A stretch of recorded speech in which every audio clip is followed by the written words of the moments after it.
네, 여러분 안녕하십니까?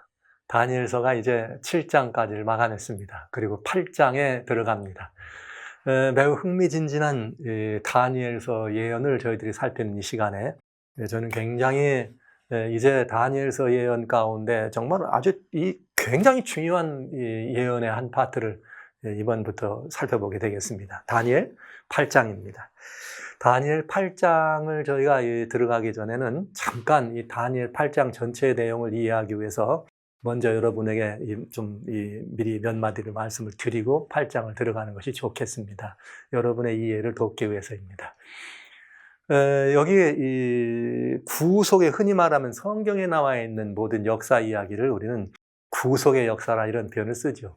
근데 구속의 역사라는 말을 우리가 할 때는 주로 이제 뭐부터 시작해야 되는가 하면 창조주와 피조물 사이에 이루어진 역사예요. 이 말은 뭐냐면 하나님이 천지를 창조하셨습니다. 우리는 그 안에 있는 피조물들입니다.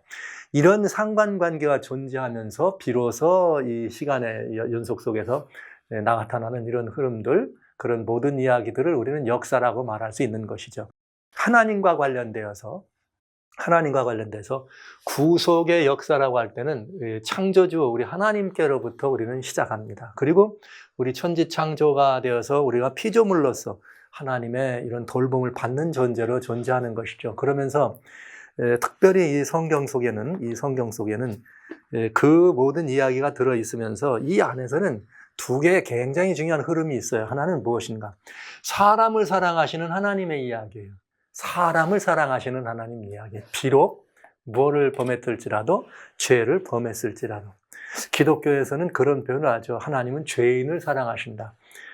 틀린 말은 아니지만 그것이 성경적으로 더 정확한 표현은 아닙니다. 그건 무슨 말이냐면 하나님은 죄인을 사랑하시는 것이 아니라 사람을 사랑하셨어요.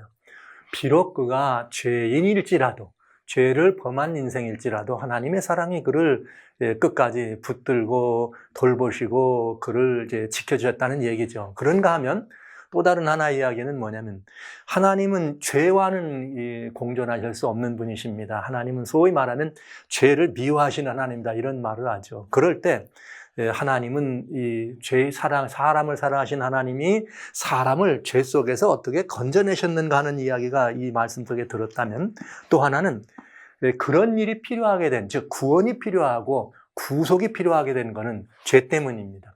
그러면 이 죄라고 하는 것은 하나님과 함께 공존할 수 없는 것이기 때문에 하나님은 끝내 전능하신 창조주 하나님의 섭리의 손길로 주권적인 역사로 이렇게 구원이 필요하게 된 결정적인 원인이 되게 된, 즉 죄를 들여온 그런 그 어둠의 이런 그 권세, 아니면 죄 자체에 대한 하나님의 취급.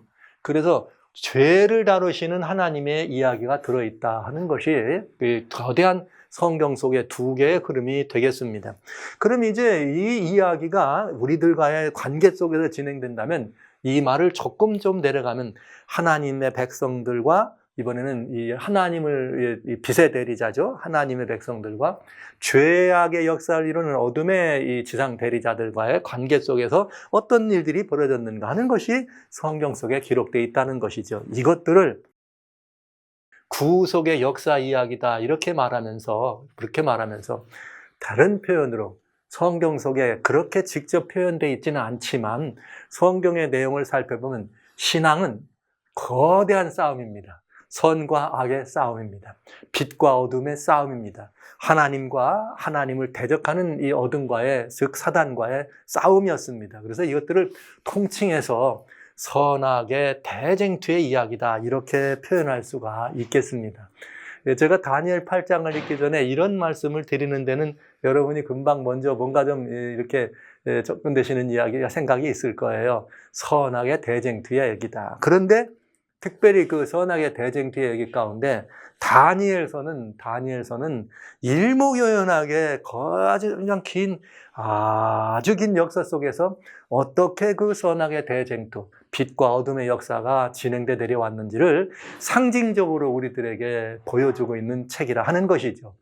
그래서 이 다니엘서를 보면은 그것들이 상징적으로 보여진다는 말을 뭘로 볼 수 있느냐 하면은 처음 시작할 때부터 다니엘 1장에 유다왕 여호야김이 위에 있은 지 3년에 바벨론 왕 느부갓네살이 예루살렘에 와서, 즉 바벨론 왕 느부갓네살이 예루살렘에 왔다. 즉 바벨론과 예루살렘이라고 하는 성경 속에 나와 있는 굉장히 중요한 영적인 두 이 권세와 세력의 이런 말하자면 모임이죠. 그런 이야기를 할 수 있어요. 바벨론과 예루살렘이다. 에워쌌더니 유다 왕 여호야긴과 하나님의 전기구 얼마, 즉 그러니까 하나님의 성전이란 말이에요. 그의 손에 붙였더니 바벨론 왕이 그걸 가지고 신할 땅 자기 신의 묘에 이르러 그걸 두더라. 그러니까 단순히 국가 간에 일어난 정복적인 전쟁의 의미라기보다는 다니엘서의 기록 자체는 무엇을 우리들에게 보여주고 있는가? 드러난 것은 한 나라가 한 나라를 공격해 들어오고 파괴한 것이다. 그렇게 되어 있지만은 실제 그 전쟁의 내부에는 어떤 목적과 의미가 있느냐? 그것은 대단히 중요한 종교적이고 영적인 의미가 있다는 것을 알 수가 있다는 것이죠. 그래서 국가적 단순한 정치적 이야기가 아니라 종교적이고 영적인 이야기가 다니엘서에 들어있는 아주 중요한 그 내부적으로 겉으로 드러난 것 안에 있는 역사에 대한 이야기가 들었다는 것을 알 수가 있어요.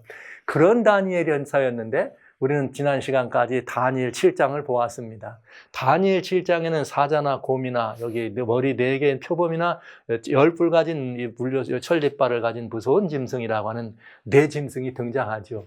근데 이 4짐승이 결국은 다니엘 1장에 제가 분명히 하나님의 세력, 어둠의 세력, 바벨론과 예루살렘 이렇게 그걸 나눠놓은 것처럼 하나님의 성전 기구를, 즉 성소예요. 하나님의 성전 기구, 그걸 갖다가 바벨론 신이 자기네 신에 묘하다 됐단 말은 너희 신과 우리 신과의 싸움이다, 이런 의미로 봤을 때 다니엘 7장은 드러나기는 짐승이라고 묘사되어 있는 정치적인 국가 권세, 국가 권세들이 어떻게 근동세계를 장악해 들어왔나를 보여준 것 같지만 실상은 이 세력들을 통해 진행된 다른 일이 있었습니다. 즉 사자라고 하는 것으로 보였던 이 바벨론은 국가적 이스라엘을 진멸하기 위해서 예루살렘을 이렇게 유린했고요.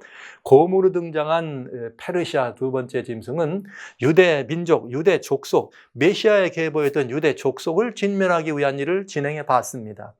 그 다음에 세 번째 짐승이었던 이 표범은, 날개 달린 표범은 유대의 사상, 즉 사상이라고 말하면 이건 종교적인 것이요 영적인 거죠. 유대의 사상은 메시아 사상이요 유일신 하나님 사상이니까 헬라라고 하는 나라를 통해서 유대의 종교를 말살해 버리려고 한 것이었죠. 그러나 그럼에도 불구하고 끝내 하나님의 구속의 이야기는 메시아가 오시는 것에 중심이 있었습니다. 그래서 네 번째 짐승은 그렇게 인류의 구속주로 오신 메시아를 십자가에 달고 메시아를 이렇게 유린하는 그런 네 번째 짐승. 그러면서 다니엘 7장에서 다니엘이 더 유심히 살펴보고 주의 깊게 보았던 것은 네 번째 짐승이었습니다. 특별히 네 번째 짐승을 통해서 무슨 일이 경영됐느냐? 하나님의 계명과 예수의 증거가 유린됐다고 하는 것을 지난 시간 우리는 보았어요. 이 어둠이 빛을 이기지 못하리라 하는 제목하에 다니엘 7장을 볼 때 그렇게 본 것입니다. 그래서 구속주 메시아가 오셔서 이 땅에서 십자가에 달려 돌아가시고 예수님이 십자가에 돌아가심으로 온 인류의 구원을 선포하였을 때 어둠은 이대로 물러나지 않은 것이죠. 거기서 끝나지 않고 이렇게 해서 메시아가 십자가에서 일어났던 놀라운 증거, 즉 예수님의 증거죠. 이 놀라운 증거를 없애기를 원했고 또 이렇게 이 법으로 세계를 장악했던 로마라고 하는 나라를 통해서 탄생된 네 번째 짐승은 결국은 이 작은 뿔이라고 하는 이 세력을 활용해서 하나님의 계명까지 유린한다고 하는 것을 우리는 본 것이에요. 그래서 다니엘은 잠깐 말씀드린 바처럼 네 번째 짐승에 깊은 관심이 있습니다. 왜냐? 네 번째 짐승 자체가 아니었습니다. 사실은 네 번째 짐승이 10뿔을 가져 있었고 그 10뿔 속에서 3뿔을 뽑고 한 뿔이 올라왔는데 이 한 뿔이 하나님을 대적하는 것을 본 것이죠. 하나님을 대적하는 걸 본 것이에요. 그래서 이 작은 뿔이 사단의 지상 대리자가 돼서 어떻게 하나님을 대적했느냐 하는 작은 뿔의 역사를 본 것입니다. 이것을 본 다니엘은 천사가 그 내용들을 설명해 주었지만 다니엘 7장 지난 시간에 보셨어요. 설명해 주셨지만 그럼에도 불구하고 끝내는 인내한 성도들에게 보상이 있고 결국은 하나님의 승리가 있는 것을 보여주었지만 그럼에도 불구하고 다니엘 7장의 마지막 말은 그 말이 예그친지라 나 다니엘은 중심이 번민하며 내 낯빛이 변하였으나 내가 이 일을 마음에 감추었느니라. 그러니까 이게 참 굉장히 어려운 말이죠. 왜냐? 다니엘이 그 계시를 보았을 때 이거 섣불리 얘기할 게 아니야. 정말 굉장히 두려운 상황을 본 것이죠. 야, 이게 하나님의 역사가 이렇게 되고 하나님의 백성들이 이렇게 유린되는구나. 어둠의 역사가 이렇게 무시무시하도록 하나님을 대적하고 하나님의 백성들을 대적하는구나. 근데 그동안은 짐승이라고 하는 세력으로 단순한 그런 국가적인 세력 같이 그런 모습이 등장했지만은 막판에는 작은 뿔이라고 하는 영적이고 종교적인 세력으로 하나님을 직접 대적하는구나. 이런 사실을 보면서 어안이 벙벙 할 말을 잃어버린 거죠. 이것이 다니엘의 모습이었습니다. 그래서 다니엘 7장은 벨사살 원년이라고 하는 기원전 553년 이야기지만 이 다니엘이 마음의 이야기를 감추고 정말 근심이 되어 있을 때 하나님은 그 일을 이어서 다니엘 8장을 주신 것입니다. 다니엘 8장을 주어서 다니엘이 중심에 번민한 부분에 대해서 이제 그 짐승으로 묘사되어 있던 것들이 어떻게 그런 국가적으로, 민족적으로, 사상적으로, 종교적으로 또 구속의 역사 속에 있는 메시아를 또 예수님의 증거를 그렇게 유린했다. 근데 이런 모든 것들의 이유가 무엇인가? 그리고 그 모든 것들의 사실 더 그 비하인드에 들어있는 그 매우 중요한 것들이 무엇인가를 보여주길 원한 것이죠. 다니엘은 바로 이 부분에 대해서 깨달아야 됐습니다. 그래서 다니엘 7장을 더 모아주는 이렇게 더 그 작은 뿔의 역사가 다니엘 7장의 마지막이었다면 다니엘 7장의 그 작은 뿔이 그렇게 대적했던 가시를 조금 더 구체적으로, 조금 더 시간적으로, 조금 더 우리들에게 더 이렇게 분명하게 그 사실을 계시해 주시고 설명해 주시기 위해서 주신 책이 다니엘 8장이다. 선악의 대쟁투라는 말씀을 드렸기 때문에 저는 8장을 읽기 전에 꼭 이 말씀을 여러분에게 드리면서 여러분이 꼭 관심을 가져주셔야 되겠습니다. 뭐냐? 대쟁투에는 어떤 이슈가 있었는가? 어둠이 빛을 대적하고 사단이 하나님을 대적했다고 할 때 도대체 그 대적하는 이유가 뭐냐 이 말이에요. 그 이유에 대한 답이 이사야 14장 12절로 14절에 들어있습니다. 너 아침의 아들 계명성이여. 소위 우리 기독교에서는 이 계명성을 루스벨이죠. 루스벨이여 사단입니다. 어찌 그리 하늘에 떨어졌느냐? 네가 떨어진 이유는 뭐냐 하면은 그 사단의 이 정체가 뭐였냐? 하나님의 뭇별 위에 잘 기억해 두세요. 하나님의 뭇별 위에 나의 보좌를 높이리라. 하나님의 뭇별 위에 나의 보좌를 높이리라. 그러니까 하나님의 뭇별은 우리가 바라보는 별이요 위치적으로도 높은 곳이라는 의미도 있지만은 성경에 나와 있는 별들은 일단은 이 성경 속에는 하나님의 사자들, 천사들 이런 의미로 우리가 예언과 상징을 이해할 때 볼 수 있죠. 그러니까 하나님의 뭇별들 위에 나의 보좌를 높이리라. 보좌는 통치자의 자리입니다. 그러니까 모든 피조물보다 특별히 천사들의 이런 모습이 있는, 왜냐하면 루스벨이 천사장이었으니까 그 위에 자기가 하나님의 보좌를 높여서 북극지폐 산 위에 자정하는 것입니다. 여러분, 북극지폐 산 위에 자정했다. 그러니까 하나님의 보좌가 있는 곳을 어디라 그랬어요? 북극지폐다. 북방이다. 그 여러분 우리 시편에 종종 우리 시온 북방에 있는 시온산, 북방에 있는 시온산 그러면서 하나님의 보좌를 북방이라 이렇게 얘기하면 그건 북방에 있는 보좌에 앉은 분이 누구예요? 북방 왕이죠. 성경으로 말하자면 그런 표현을 할 수가 있겠습니다. 이 말씀을 지금 보시는 거는 이제 우리가 다니엘을 계속 읽거나 하기 때문에 앞으로 나와야 될 말이지만은 미리 여러분에게 맛을 먼저 보여드리는 것이에요. 나의 보좌를 높이리라. 북극지폐 산 위에 내가 뭐하리라? 자정하리라. 그러면서 가장 높은 구름에 올라서 지극히 높은 자와 뭐하리라? 비기리라. 즉 하나님을 대적하고 하나님보다 높은 자리에 앉으려고 한 것입니다. 즉 뭐가 중심이었냐? 보좌가 중심이었다 이거죠. 보좌는 뭐하는 자리예요? 경배받는 자리죠. 모든 피조물로부터 경배받는 위치에 서기를 원했던 어둠의 그런 말하자면 음모, 어둠의 배도, 어둠의 그런 배약이 하나님의 보좌를 향해서 이루어졌던 그런 그 배도의 역사였다는 것을 알 수가 있는 것입니다. 보좌는 보좌를 말한 것이요. 대쟁투의 핵심 이슈는 보좌와 경배였다. 그런데 이 보좌와 경배가 말씀드리면 하나님의 보좌는 하늘에 있지 않습니까? 그러니까 하늘에서부터 이 일이 있었다 이거죠. 누가? 사단이 하나님을 대적하는. 그러면 이것이 하늘에서 있었다면 지상에서는 어떻게 됐겠는가 이죠. 모든 것들 별들 위에 자기 보좌를 높이려고 그러는데 계시록 12장 여러분 이미 비밀의 문 요한계시록 읽어서 12장 부분에 보시면 어떻게 사단이 타락했는지 여러 자세히 되어 있으니까 요한계시록 12장은 특별히 다니엘 8장과 아주 밀접한 관계가 있으니까 꼭 한번 보십시오. 계시록 12장을 16번에 걸쳐서 제가 이렇게 여러분에게 말씀을 드려놨으니까요. 16, 17번. 그런데 이 땅에는 하나님의 보좌의 상징, 하나님의 보좌의 예표가 있어요. 하나님의 보좌의 예표가 뭐냐 하면은 출애굽 25장 8절에 뭐라고 되어 있는가? 내가 그들 중에 거할 성소를 그들을 시켜 나를 위하여 지어라 이렇게 하면서 성소에 관한 이야기가 나타납니다. 그래서 성소를 나를 위하여 지어라 이렇게 하면서 성소가 이렇게 이스라엘 백성들에게 주어지게 되죠. 그러면서 그 성소는 뭐 하는 것이냐? 하나님이 거기에 뭐 하는 것이냐? 머무는 예표에 실제 하나님이 계실 수도 있고 하나님의 보좌의 예표가 그곳의 성소의 중심인 지성소에 있게 되는 것이죠. 출애굽 25장 21절로 22절에 이렇게 되어 있어요. 이 하나님께서 뭘 만들어라 그런가 하면 언약궤라고 하는 궤를 하나 만들어라. 만든 다음에 그 언약궤의 뚜껑을 덮어놓는데 그 뚜껑이 뭐냐면 언약궤 이 뚜껑이 보좌예요. 즉 속죄소, 말 그대로 죄를 뭐 하는 것이에요? 속죄하는 것이고 이곳의 이름이 다른 이름이 시은 자, 은혜를 베푸는 자리입니다. 그러니까 이건 보좌의 예표다 이 말이죠. 거기서 뭐라 했는가? 내가 내게 줄 증거판을 궤 속에 넣어라. 즉 언약궤 증거판을 궤 속에 10계명입니다. 집에 넣어라. 그리고 거기서 내가 너와 만나리라. 즉 성소는 하나님과 우리가 대면할 수 있는 장소입니다. 그러면서 이 보좌죠. 속죄소를 얹고 거기다 시은 자를 얹고 거기서 내가 너를 만난다고 하는 말은 이것은 하나님의 보좌에 대한 예표입니다. 그렇기 때문에 속죄소의 증거궤는 두 그룹 사이 하나님의 보좌를 둘러진치고 있는 천사들을 말해 그룹 천사, 최고의 천사들이죠. 그것처럼 하나님은 실제 하늘 보좌에서도 천사들의 오위되어 있는 모습을 우리는 보게 됩니다. 그래서 우리는 이 지성소라고 하는 성소라고 하는 부분을 우리는 보게 됩니다. 이것은 뭐냐? 하나님의 보좌의 예표였습니다.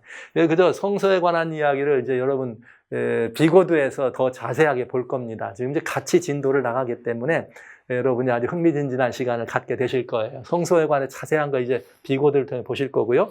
다니엘 8장에서는 그저 대쟁투의 핵심 이슈가 보좌다. 또 거기서 경배받기를 원하는 거다. 경배란 말은 오늘 우리말하면 하나님을 예배하는 것. 그런데 실제 이것이 하늘 보좌요. 하늘 이것을 예배했지만은 이 지상에 와가지고는 하나님께서 우리와 함께 하신다고 하는 그 보좌의 예표로 성막을 짓고 그 안에 성소와 지성소를 만들어놨는데 지성소라고 하는 둘째 칸 안에 언약궤를 놓고 그 위에 속죄소 즉 시은자를 베풀고 그룹 천사를 수놓게 하셔서 증거판을 집어넣은 다음 그 위에서 우리를 만난다. 하나님의 보좌를 말한 것이 굉장히 중요한 이야기입니다. 제가 지금 굉장히 이 말씀을 여러분에게 드리면서 이 성령님의 그런 그 은혜가 저를 이끌어 가시는 것을 지금 여러분들에게 보여드리고 있네요. 왜냐하면 이건 대단히 중요한 말이에요. 그래서 이 땅에서도 보좌의 모형인 뭐예요? 성소를 우리들이 보았다. 그러면 이 땅에서 대쟁투는 어디서 일어날 것이냐? 성소를 중심으로 일어난다. 이렇게 분명히 알 수가 있게 되는 것이죠. 그래서 선악의 대쟁투는 그 중심에 있는 하나님의 성소라고 하는 것. 우리가 알 수 있는 보좌, 하늘 보좌를 예표하고 있는 지상의 성소를 중심으로 일어나고 여기서도 또 역시 사단이 이 성소를 어떻게 할 것이냐. 거기서 경배받기를 원하고 높아지기를 원하는 사단의 역사가 드러나게 있는 것인데 바로 그 이야기가 다니엘 8장에 주어지고 있다는 거죠. 굉장히 중요한 의미예요. 굉장히 중요한 의미예요. 다니엘 7장과 다니엘 2장 같은 경우, 다니엘 7장 같은 경우 이 내용이 똑같은 예언이고 긴 시간에 걸린 예언이지만 다니엘 8장의 내용은 굉장히 중요한 다른 의미가 있다. 즉 이것은 영적인 의미요 종교적인 의미다. 그러니까 고대 세계의 모든 국가 간의 정복 전쟁은 단순한 정치적인 국가적 이야기가 아니라 뭐가 들어있다? 거기에 이 종교적이고 영적인 의미가 들어있다고 하는 것을 이미 여러분들에게 말씀드렸습니다. 이렇게 해서 다니엘 8장이 드디어 그런 매우 중요한, 그러니까 겉에서부터 시작해서 지금 안으로 들어온 거예요. 인간 삶을 설명해 보자면 다니엘 2장을 통해서는 그저 사람들이 살아가는 삶의 변방에서 일어나는 일들을 통해서 역사를 설명하고, 그 다음에는 이제 그 변방이 아니라 사람들의 삶에 들어가는 역사에 굉장히 중요한 골격을 이루는 그런 나라들과 그런 정치도 권세들에 대한 이야기를 하면서, 이번에는 그들을 움직이고 그들의 모든 것들을 장악하고 속에서 은밀하게 주장하는 어둠의 권세가 어떻게 이 하나님을 대적했는가 하는 종교적이고 영적인 의미를 가지고 진 것이 다니엘 8장이다. 그런데 보시죠. 다니엘 8장은 나 다니엘에게 처음에 나타난 이상, 즉 기원 벨사살 왕 3년이다. 그러니까 벨사살 왕 원년에 나타난 것이 처음 이상입니다. 그러면 그건 다니엘 7장의 이상을 말하는 것입니다. 왠가 하면 다니엘 1장부터 6장까지는 다니엘이 직접 본 계시나 이상이 아닙니다. 느부갓네살 임금이 봤든지 아니면 하나님이 진수로 분명히 기록했든지 이런 것들이에요. 다니엘 7장부터 선지자 다니엘이 직접 이상을 본 것이죠. 꿈을 통해서, 예상을 통해서 보았습니다. 그러니까 처음 나타난 것은 벨사살 왕 원년, 그러면 기원전 553년, 그러면 벨사살 왕 3년, 원년이 53년이고 벨사살 왕 3년이면 51년이 되겠네요. 그러니까 역사적으로 기원전 551년에 다니엘이 이런 이상을 본 것입니다. 우리나라로 말하면 이제 무슨 위만조선쯤 되나요? 이제 그런 역사, 이제 이렇게 여러분 막 밑에 이제 삼국이 이렇게 가야든지 이런 일들이 일어나기 직전에 있는 그런 모습 때 다니엘은 이런 이상을 본 것입니다. 벨사살 왕 원년은 기원전 553년. 그럼 왜 이런 이상을 하나님이 다니엘에게 주셨는가? 그 이유는 간단합니다. 다니엘 7장 28절 마지막에 아까 말씀드린 것처럼 다니엘 7장에 준 이상을 다니엘이 보았지만 그 다니엘이 그 이상을 보면서 황당하고 황망하고 두렵고 정말 뭐라고 이해하기도 어렵지만 표현하기 어려운 그런 모습들을 보면서 다니엘이 낯빛이 변하였다, 이런 표현을 썼습니다. 사실 이제 저는 선악의 대쟁투의 큰 싸움을 여러분들에게 공개해야 합니다. 그렇기 때문에 다니엘 8장은 7장, 2장과 7장에서 그런 것들을 열어주시면서 점점 안으로 깊숙이 들어오는 모습을 본 것이죠. 그냥 다니엘 8장은 아주 중요한 것이에요. 8장은 또 9장과 연결돼서 이 해석의 키워드가 같이 나가기 때문에 8, 9장은 그렇게 된다. 이렇게 여러분 보시면 되겠네요. 이것이 선악의 대쟁투라서 제가 정말 여러분들 앞에서 이렇게 전투복을 입는 그런 마음으로 선악의 큰 싸움에서 하나님의 역사, 빛의 역사, 성민의 역사, 하늘의 거룩한 이런 그 역사를 섬기는 하나님의 일꾼으로서 정말 어둠의 역사가 어떻게 이 검은 손길이 되어서 이런 역사를 주관하려고 애를 써왔는지를 여러분들에게 공개하고, 하나님은 또 어떻게 이 어둠의 역사를 효과적으로 또 어떻게 다루셨는지, 아까 말씀드린 것처럼 대쟁 구속의 이야기에는 사람을 다루시는 하나님 이야기와 죄를 다루시는 하나님의 이야기가 있다. 어둠의 역사를 다뤘다, 이 말은 곧 죄를 다뤘다 보시면 되겠습니다. 그래서 여러분들 앞에 이렇게 굉장히 단호한 그런 모습으로 오늘 이 말씀을 제공하게 됐습니다. 다니엘 8장은 어떤 다양한 여러분 여러 다양한 교회 다니시지만은 제대로 8장을 이해하고 설명하고 그런 교회가 많지 않죠. 또 쉽게 이걸 다루려고 하지도 않습니다. 그러나 하나님의 은혜 주셔서 여러분들 앞에 이게 다니엘 8장은 오늘 연다고 하는 것이 제게는 무한한 참 영광스러운 일이고 기쁨입니다. 하나님의 정말 그 놀라운 섭리의 손길과 그 이상 속에 들어있는 하나님의 예언의 말씀 속에 들어있는 그 오묘한 섭리를 이렇게 한번 열어본다는 게 얼마나 흥미진진한 이야기인지 굉장히 이런 마음이 들어서 여러분과 같이 오늘 이 첫 시간을 갖습니다. 8장. 그래서 허리띠를 함께 졸라매 주시기를 바라면서 다니엘 7장이 이렇게 우리들에게 주었기 때문에 그 7장에 대한 후속편, 즉 7장에 다니엘이 잘 깨닫지 못했던 것들에 대한 그 원인과 이유를 더 깊이 설명해 주는 더 두려운 이야기라는 걸 알 수가 있죠. 자, 그런데 이 이상이 또 아주 재미있어요. 다니엘 7장은 원년에 그가 이 꿈의 이상을 보았는데 이번에는 어떤가? 내가 이상을 보았는데 내가 그것을 볼 때 내 몸은 엘람도 수산성이 있고 내가 이상을 보기는 을레 강변이니라. 그러니까 지금 다니엘이 벨사살 임금, 아까 이렇게 벨사살 임금이 있을 때 어디에 다니엘이 가 있었느냐면 바벨론의 옆에 있는 수산, 엘람도 수산이라고 하는 성에 있었습니다. 그런데 여기에 몸이 여기 있었다는 말은 아마 거기에 이제 관리로 다니엘이 있었겠죠. 다니엘 5장에 보면은 다니엘을 불러다가 나라의 둘째 치지자를 삼은 거 보면 그냥 평민으로 있지는 않았었을 것 같아요. 이미 이렇게 수산성에 이렇게 내려가 있는데 여기를 정말 매우 중요한 자리에서 여기를 들어가 있는데 이상을 본 것입니다. 그런데 자기는 성 가운데서 이상을 보고 있었는데 실제 이상의 즉 계시의 주소는 을레강변이다. 그러니까 을레강변은 이 엘람도의 안에 있는 한 이 강가였습니다. 그런데 무슨 이상을 보았느냐? 거기서 그는 이상 중에 양과 염소가 등장하고 그 양과 염소가 등장하면서 이 양과 염소가 단순한 이 짐승인데 무엇에 관심이 있었느냐면 이 다니엘 8장은 아주 중요해요. 양과 염소가 교차해서 등장하는데 다니엘에게 중점적으로 보여준 것은 뿔에 관한 이야기다. 자, 그러면 이제 여러분 금방 감을 잡으실 수가 있겠습니다. 왜 감을 잡느냐? 다니엘 7장도 결국은 네 번째 짐승이고 네 번째 짐승에서 갈라진 10나라로 갈라진 10뿔이고 10뿔 중에서 이렇게 세 뿔이 나타나는데 그 세 뿔 여러분 중심으로 뽑아버리고 작은 뿔이 나타나서 어떤 일이 이루었다. 그런 그 작은 뿔이 중심이었습니다. 그게 굉장히 긴 시간 동안, 그렇죠? 작은 뿔의 역사가 긴 시간 동안. 그래서 그게 굉장히 다니엘에게는 낯빛이 변할 만큼 그런 감동스러운 이야기였는데 다니엘 8장에서 여기 이렇게 계시를 보았는데 양이 나오고 염소가 나옵니다. 양이 나오고 염소가 나오면서 이 다니엘의 중심되는 시선은 어디에 있었느냐? 양과 염소의 뿔에 있었다. 그러면 이제 우리는 이 뿔들이 중심이구나 하는 것을 알 수가 있겠네요. 자, 그럼 한번 이제 다니엘 8장을 지금부터 여러분과 같이 열어가 보도록 합니다.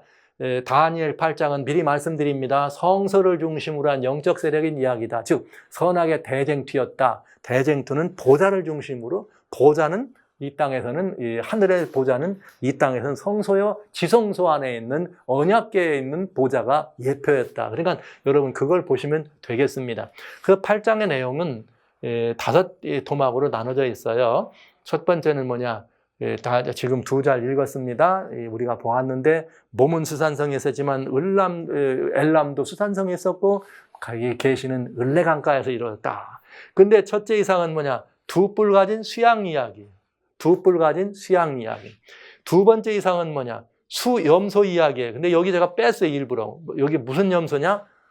외뿔박인, 즉 뿔이 눈 사이에 하나 달려있는 이 염소 이야기. 그러면서 세 번째 이상은 뭐냐면 작은 뿔이 또 이야기가 나옵니다. 그리고 5번째는 뭐냐면 넷째는 그 이상을 천사가 직접 가브리엘 천사가 다니엘에게 해석해 주는 장면을 우리는 보게 되는 거죠. 근데 이 뿔 가진 이 양의 이상, 이제 뿔과 이 양, 잘 보세요. 보시면 이렇게 되어 있네요. 다니엘 8장 3절로 4절에 보면 내가 눈을 들어본 즉 강가에 2뿔 가진 수양이 있더라. 그런데 2뿔이 길어도 한 뿔은 다른 뿔보다 길고 긴 것은 나중에 난 것이라. 그러니까 여기 양이 있는데 양보다는 뭐에 관심이 있어요? 뿔에 관심이 있어. 하나는 길고 하나는 짧더라. 근데 긴 뿔이 사실은 나중에 나온 거더라. 그러면 이게 뭔가 이 균형지지 않은 세력인 걸 알 수가 있어요. 그런데 내가 본즉 수양이 서와 북과 남을 향하여 받더라. 서와 북과 남을 향하여 받았다면 이 수양의 출신은 어디 출신이에요? 동쪽이죠. 그러니까 동쪽에서 서쪽으로 북쪽으로 남쪽을 받았다는 걸 알 수가 있게 돼요. 그러나 이것들은 우리들의 일방적 생각이고 하나님의 말씀은 하나님의 말씀이 어찌 해석하는지를 따라봐야 되겠죠. 내가 본즉 그 수양이 서와 북과 남을 향하여 받으나 그것을 당할 짐승이 하나도 없고 그 손에서 느할 이가 없으므로 이물이 행하고 스스로 강대하더라. 한 수양에 관한 이야기입니다. 그런데 이 수양이 한 뿔이 길고 다른 뿔이 짧았던 수양이 서쪽과 북쪽과 남쪽을 향해서 받는 이 수양이 강대해서 그렇게 세게 있는데 그런데 계시가 또 뭐가 있느냐? 그런데 이상하다라고 생각할 때에 다음 이상이 주어지는 거죠. 이번에는 한 수염소가, 이번에는 아까 수양은 동쪽이었어요. 이번에는 염소가 서쪽에서, 이번엔 카운터파트로 서쪽에서 와가지고 온 주변에 다니는데 땅에 닿지 아니하고, 즉 이 말은 무지무지 속도가 빠른 거죠. 염소의 두 눈 사이에는 현저한 뿔이 있더라. 그러니까 이게 좀 이상한 말이 되겠어요. 염소가 뿔이 2개인데 이 염소는 뿔이 몇 개라는 거예요? 하나라는 거죠. 그러면서 현저한 뿔이 있더라. 그런데 그 두 뿔 가진 수양에 가서 강가로 갔던 양에게 나가서 분노한 힘으로 그것을 가서 대들더라. 즉 한 수염소가 서쪽에서 나와가지고 이번엔 누구를 공격해요? 먼저 나온 양한테 달려가가지고 양을 공격하더라 하는 이야기입니다. 그래서 다니엘이 을레강변을 해서 사이에 두고 한쪽에서는 양이 나타나고 한쪽에 양이 나타나서 막 세력을 확보하더니 그 나머지는 반대쪽에서 서쪽에서 웹불 가진 염소가 그냥 가운데 염소가 그냥 달려와가지고 이렇게 그냥 이 양한테 달려가는 모습을 다니엘이 본 것입니다. 이 다니엘의 이 모습을 이제 보고 어떤 일이 벌어졌느냐? 자세히 봤더니 그것이 염소가 양한테 가서 더욱 성내어 양을 땅에 엎드려뜨리고 짓밟았으나 능히 수양을 그 선에서 벗어나게 할 리가 없더라. 이렇게 얘기했네요. 이 염소가 얼마나 세게 달려왔는가 하면은 그 앞에 있던 양도 그 강에서 감히 누가 함부로 못했는데 이 양이 뭐 그렇게 못하는 거를 이런 그만큼 셌는데 염소는 더 센 힘으로 와가지고 발이 땅에 닿지 않을 정도로 큰 속도로 와서 양을 쓰러뜨리는 장면을 우리는 보게 된 것입니다. 그러면서 이 수염소는 또 어떤 일이 벌어졌느냐? 그러더니 수염소가 스스로 심히 강대하여 가더니 강성할 때 그 뿔이 꺾이고 그 대신에 현저한 뿔 대시 하늘 사방을 향하여 나더라. 그러니까 염소가 굉장히 강력한 힘으로 가서 양을 쓰러뜨리고 그냥 천하 사방을 다 공격해서 그냥 무너뜨렸는데 결국 그렇게 모든 것을 다 그렇게 장악해 나갈 바로 그때에 염소가 어떻게 되더라? 뿔이 빠져서 없애버리고 대신 뿔이 4개가 나타나더라. 그 염소는 이 뿔이 4개인 이런 이 모습으로 변하는 걸 봅니다. 그런데 또 4뿔로만 있는 줄 알았더니 그 작은 한 뿔에서 또 작은 뿔, 이번에는 뿔이 4개였는데 이 뿔이 4개가 이제 다 사라져버리고 작은 뿔이 1개가 나타나더라 이거예요. 그러니까 이건 또 무슨 말이냐? 완전히 이 새로운 이 세력이 하나 등장해서 남편과 동편과 영화로운 땅을 향하여 심히 커지더라. 이렇게 돼 있네요. 영화로운 땅을 향하여 심히 커지더라. 그러니까 이런 말씀이 되겠죠. 4뿔 가진 염소로 났다가 결국은 염소의 4뿔이 사라질 때쯤 작은 뿔이 하나 나타나가지고 이 뿔이 나와가지고 어떻게 하느냐? 남편과 동편과 영화로운 땅을 받더라. 그러니까 원래 이 염소는 서편에서 등장했어요. 근데 서편에 등장했는데 이 염소가 있던 그곳에서 한 곳에 나와가지고 길게 뿔이 연결돼 내려가는 모습을 우리는 본 것입니다. 자, 이제 이런 모습들을 우리는 보면서 이런 모습들을 보면서 우리는 굉장히 이 뿔이 어떻게 된 존재인가 굉장히 궁금하고 이제 뭔가 생각이 깊어지는 시간이 된 거죠. 그랬더니 결국은 어떻게 되느냐? 그 작은 뿔이에요. 작은 뿔이 어떻게 되느냐? 하늘 군대에 미칠 만큼 커지더라. 그 다음에 하늘 군대와 별 중에 몇을 땅에 떨어뜨리더라. 하늘 군대에 미칠 만큼 커지고 군대와 별 중 몇을 땅에 떨어뜨리더라. 그것을 짓밟더라. 그 다음에 스스로 높아져서 군대 주제를 대적하더라. 그에게 매일 드리는 제사를 제하해버리더라. 그의 성소를 헐고 범죄함을 인하여 백성과 매일 드리는 제사가 그것에게 붙인 바 되었고 또 그것이 진리를 땅에 던지며 자의로 행하여 형통하였더라. 그래서 지금 작은 뿔이 하늘 군대에 미칠 방은 커져서 이런 별 얼마를 그렇게 떨어뜨리고 군대의 주제도 대적하고 매일 드리는 제사도 못하게 하고 그 다음에 매일 군대의 주제의 성소죠. 군대의 주제의 성소. 군대 주제에게 드리는 걸 못할 뿐만 아니라 그 군대 주제의 성소를 헐고 그 다음에 이 매일 드리는 제사와 백성들을 찬탈해가고 굉장한 일을 작은 뿔이 하는 거죠. 그러니까 그러나 여러분 먼저 보시면 이게 다니엘 7장에 나오는 작은 뿔과 작은 뿔이라고 하는 것들은 지금 상통인데 다니엘 7장에 나오는 작은 뿔과 내용이 뭔가 조금 더 한쪽 방향으로 구체적인 걸 볼 수 있어요. 그러면서 하도 이상하게 그걸 보고 있는데 갑자기 이번에는 다른 이상이 하나 보여. 뭐냐? 내가 들은즉 거룩한 자가 말하더니 다른 거룩한 자가 그 말하는 자에게 묻되 이상에 나타난 바 매일 드리는 제사 망하게 하는 죄악에 대한 일과 성소와 백성이 내어준 바 되며 짓밟힐이 어느 때까지 이를고 하매. 예, 결국은 이 작은 뿔의 역사를 이렇게 요약했어요. 누가요? 예, 거룩한 자가 또 그다음에 여기 이 다른 이 거룩한 자에게 말하면서 그 계시 중에 이상 중에 또 다른 그 계시 속에서 또 그 계시 속의 계시를 보듯이 뭐라고 말하느냐? 이상에 나타난 바 그 중요한 이상의 내용이 뭐냐면 매일 드리는 제사, 망하게 하는 죄악, 그다음에 성소, 그다음에 백성이 내어준 바 되고 짓밟힐 게 언제까지냐? 결국 이것은 다 가만히 보니까 영적인 내용이죠. 제사에 관한 일이고 성소에 관한 일. 매일 드리는 제사가 성소에 진행됐으니까 결국은 성소에 관한 일. 성소는 여러분 뭐라 그랬어요? 보좌의 예표라 그랬죠. 그러니까 이 땅에 있는 그런 이 하나님의 보좌에 예표된 이것들을 유린하고 짓밟는데 이게 언제까지 있을 거냐? 즉 어둠의 역사가 관영했는데 관영한 역사가 언제까지 갈 것이냐에 대한 계시였다는 것을 금방 우리에게 보여준 거예요. 그 어둠의 역사가 어떤 일을 했는지는 두 번째고 그 역사는 바로 어둠의 역사에 대한 계시였다. 그랬더니 답이 나오네. 무슨 답이 나오냐?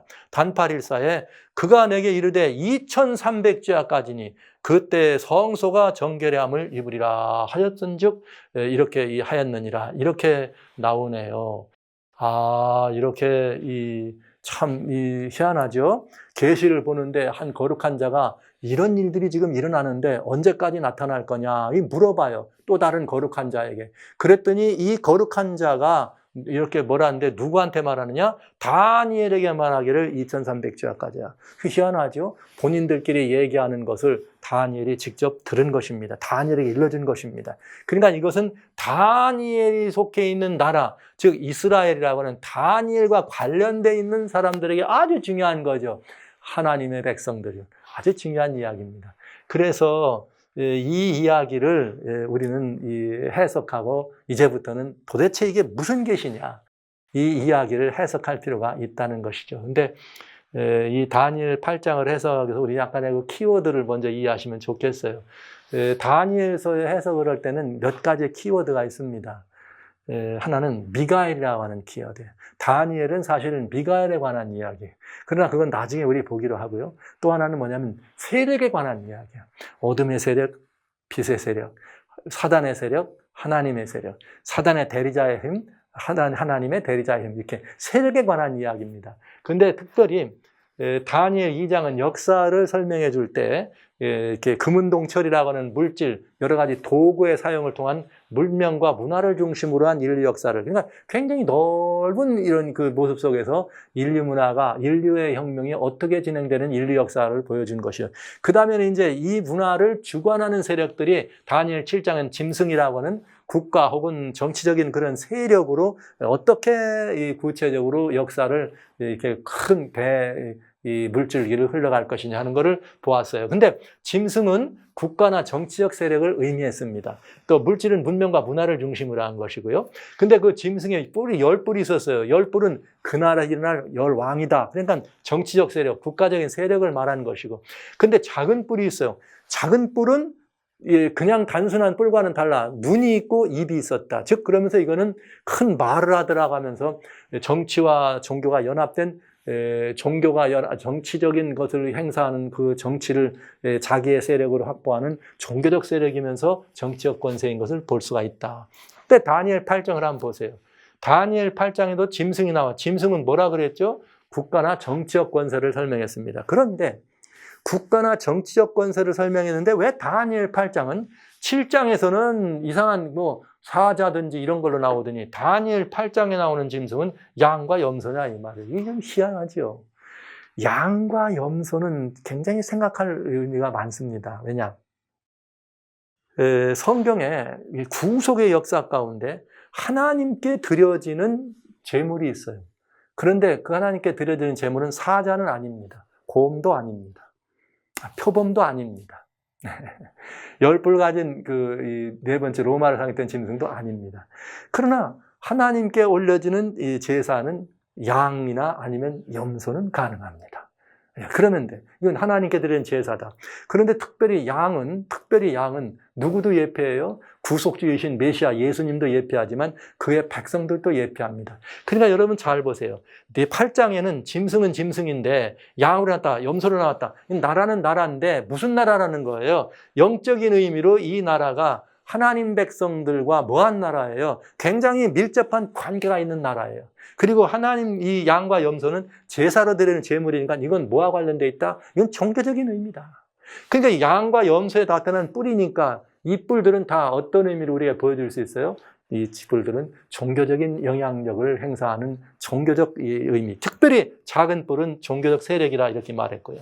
다니엘 8장을 지금까지 이렇게 그 14절 읽었지만은 양이나 염소를 설명할 때 먼저는 그냥 뭐 뿔들의 길이만 설명해주고 네 뿔로 나눠지고 뭐 큰 뿔이 꺾이면서 어디에 중심이 있느냐? 작은 뿔에 중심이 있는 걸 본다 이거죠. 그러니까 이거는 굉장히 중요한 종교적인 의미라는 것을 알 수가 있었다는 것이죠. 그래서 다니엘서 해석 키워드는 세력이다. 영적인 세력, 종교적인 세력이다. 8장은 어떻다? 아, 이거 틀림없이 이건 종교적인 이야기다. 영적인 이야기다 하는 것을 미리 아시면 답을 열어가기가 쉬워지지 않겠어요? 그 다음에 또 하나는 뭐냐? 다니엘 8장에 천사들이 얘기하는데 그 내용을 설명하면서 자, 보라. 매일 드리는 제사, 성소, 또 성소에서 일하는 백성들은 백성들이죠. 그 다음에 망하게 하는 죄악. 이게 다 어디에 관련되어 있는 거예요? 경배와 예배와 성소와 제사에 관련된 말이란 말이죠. 그러니까 이 성소와 제사에 관련된 말인데 생츄어리, 성소라고 말할 때는 반드시 뭐가 중심이냐? 보좌가 중심이다 하는 걸 알아주시면 좋겠습니다. 이스라엘 백성들이 성소를 중심으로 살았다 하는 말은 성소는 성막을 말하는 것이요. 성막 안에 성소와 지성소가 있는데 지성소, 특별히 지성소는 하나님의 보좌를 의미했다. 거기서 내가 너를 만난다 얘기했다. 그래서 시편 68편엔 뭐라고 말했는가? 성소 안에는 하나님의 행차하심이 들어있다 이렇게 되어 있어요.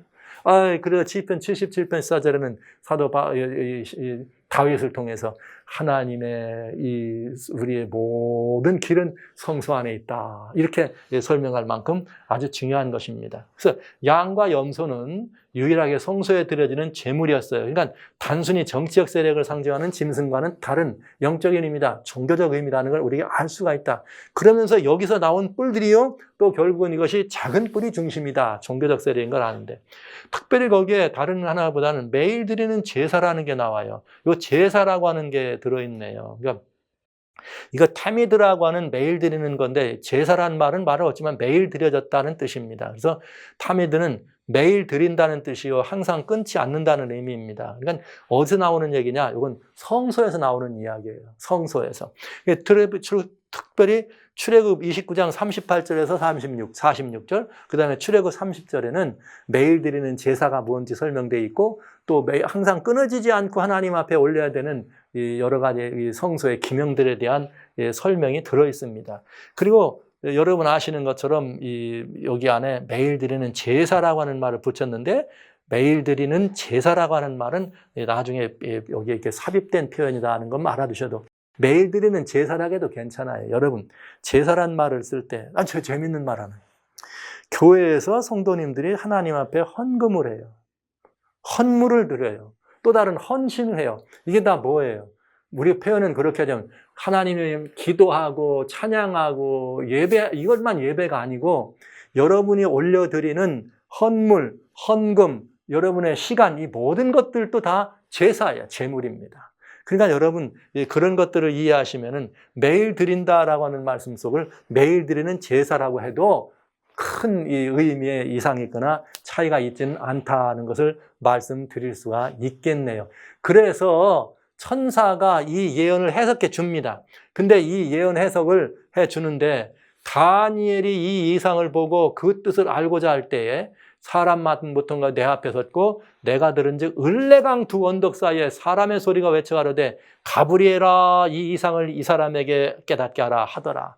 아까 뭐라고 말했어요? 거룩한 자가 한 거룩한 자에게 물어봤더니 2300주야까지다 하는 얘기를 누구한테 일러줘요? 다니엘에게 전해주잖아요. 그 모습을 본 것이죠. 그래서 이제 요걸 자세하게 이제 우리 이상을 풀어가는 장면이 나오니까 일단은 여기까지 읽겠습니다. 그런 다음에 이 천사가 이상을 이렇게 풀어주면서 다니엘에게 뭐라고 말했느냐. 다니엘이 이 천사가 나와서 다니엘에게 탁 찾아왔을 때 너무너무 두려워서 그 거룩한 형상에 두려워서 얼굴을 땅에 대고 엎드려서 죽은 것 같이 될 때, 정말 죽은 것 같이 될 때, 성경은 모든 사람이 하늘의 이 천상적 존재, 그것이 예수님, 인자, 예수님, 하나님의 사자, 혹은 천사, 이렇게 이 모습을 대면할 때 다 우리의 이 나의 모든 귀한 것들이 썩은 것 같아서 그냥 두려운 마음으로 땅에 엎드려 죽은 것처럼 되는, 여기 이 부분을 우리는 많이 봅니다. 요한이 계시를 볼 때 그랬고요. 바울이 계시 속에서 그런 자신의 모습을 보게 되고요. 에스겔이 그런 모습을 보게 되고요. 여러분 아시는 것처럼 이사야가 말이죠. 계시 속에 성진을 할 때 나로 화로 다 죽게 되었다. 뭐 예레미야가 그 앞에 이렇게 다 그런 모습을 봅니다. 그거는 죄성 있는 인간이 거룩한 신적 존재를 바라볼 때는 그 앞에 도무지 설 수 없다는 것을 예표로 하는데, 중요한 건 이것입니다. 이 이상은 정한 때 끝에 관한 것이라. 정한 때 끝에 관한 것이라. 이 다니엘이 수산성 안에서 이 계시를 볼 때 계시의 현지소인 을레강변에서 계시를 봤으니까 을레강까지 해서 거기서 들은 얘기인지, 아니면 수산성에서 기도하는 이상을 바라볼 때는 거기로 가브리엘이 와서 얘기해 줬든지, 뭐 그건 상관없는 일입니다. 그러나 제가 여러분에게 그냥 계시 현장이겠느냐, 다니엘의 기도처일까 하는 말씀을 일부러 드리는 이유는, 우리도 다니엘과 같이 정말 간절한 마음에 하나님의 역사를 위해서 간구할 때는 천사의 방문을 우리도 언제든지 이렇게 영접할 수 있는 특권이 주어진다는 사실을 잊지 말아 주시기 바랍니다. 그러면서 다시 말씀드리지만 이 계시는 정한 때 끝에 관한 일이다. 그러니까 다니엘 8장의 핵심은 뭐냐면, 작은 뿔이 나타나가지고 막 그 나쁜 짓을 해요. 그 나쁜 짓의 내용이 다니엘 8장 13절에 요약이 되어 있어요. 그 내용이 뭐냐? 나쁜 짓을 하는 어둠의 역사가 이런 일을 하고 그 역사가 언제까지냐를 설명하고 있는 거죠. 그 언제까지냐? 정한 때 끝에까지다. 이렇게 답이 얘기된 것이지요. 그러니까 여러분, 이 정한 때 끝이 무엇을 우리들에게 설명해 주는가 하는 것은 이제 아주 중요한 의미가 되겠습니다. 자, 이제 다니엘 8장은 여러분들에게 이런 우리가 하나님의 구속의 이야기, 구속의 역사를 이해하는데 아주 중요한 하나님의 예언이라는 것을 우리가 한번 살펴보면서, 다니엘 8장 1절로 14절까지가 이상의 내용이요. 그 다음에 15절부터 여러분 17절까지는 그 이상의 내용을 설명해 주는 이 천사의 방문을 보여준 것이고, 그 다음에 여기 이제 여기 18절부터는 이제 천사가 직접 와가지고 이 계시의 내용을 설명해 주는 부분이 되겠습니다. 흥미진진한 이 내용의 전기가 예측됩니다. 이제 이 내용이 어떻게 전기되는지, 이 다니엘을 찾아온 가브리엘 천사가 어떻게 이 이상을 해석해 주는지, 그 장면에 대해서 우리 이제 또 한번 흥미진진한 계시의 장면으로 들어가 보도록 그렇게 하겠습니다.